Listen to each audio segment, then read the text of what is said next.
আমি ত্রিপুরা থেকে আসছি। হ্যাঁ, আমার হাজবেন্ড ব্রেন স্ট্রোক করেছিল, তো তারপরে হাসপাতালে বসে বসে আমি মায়ের নাম জপ করি।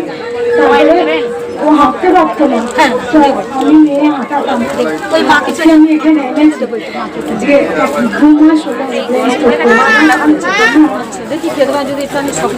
আগরতলা ত্রিপুরার প্রচুর ভক্ত এসছে। মা, আমার ভাইয়ের ছেলে খুব অসুস্থ, ব্যাঙ্গালোরে আছে। মা আগরতলা ত্রিপুরা থেকে আসছেন অনেকজন, অনেক ভক্তরা আগরতলা ত্রিপুরা থেকে আসে। আমরা দেখতে পাচ্ছেন আজকে দিল্লি থেকে এসছেন এক ভক্ত, ব্যাঙ্গালোর থেকে আসেন, ইটালি থেকে এসছেন, ফ্রান্স থেকে এসছেন, পর্তুগিজ থেকে ভক্তরা এসছেন, তারপরে আপনার আমেরিকা থেকে এসছেন, অনেক অনেক বড় বড় ভক্ত বাংলাদেশ থেকে আসছেন। আমি জানি মা একাকার করে দিয়েছে কৃষ্ণকালী মা, গোটা আজকে পৃথিবীকে এক সুতায় বেঁধে দিয়েছে। সবার মুখে একটাই নাম, জয় কৃষ্ণকালী মায়ের জয়। সবাই ভালো থাকবেন, সুস্থ থাকবেন, জয় মায়ের জয়।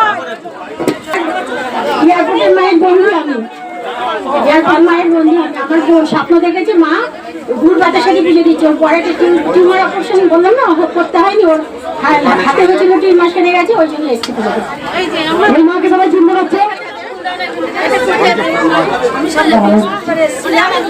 এবারে ভাইয়ের ছেলের কথাটা বলা হয়নি, এবার আমি ঘরে থাকতে পারছি না, তোমাকে আমি রামকৃষ্ণ হিসেবে দেখছি।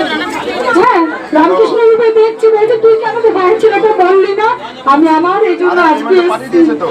হ্যাঁ, তার জন্য আমার ভাইয়ের ছেলেটা দেখেছো তখন কোন চেয়ারা ছিল, ভর্তি ছিল, আর এখন কি হয়েছে দেখ চেয়ারা ভর্তি ছিল। আমি শুধু বলেছি মা আমি 1 ঘন্টা তোর কাছে সময় ছিলাম, ওর ছেলে কিন্তু সুস্থ করে বাড়ি ফিরাবি।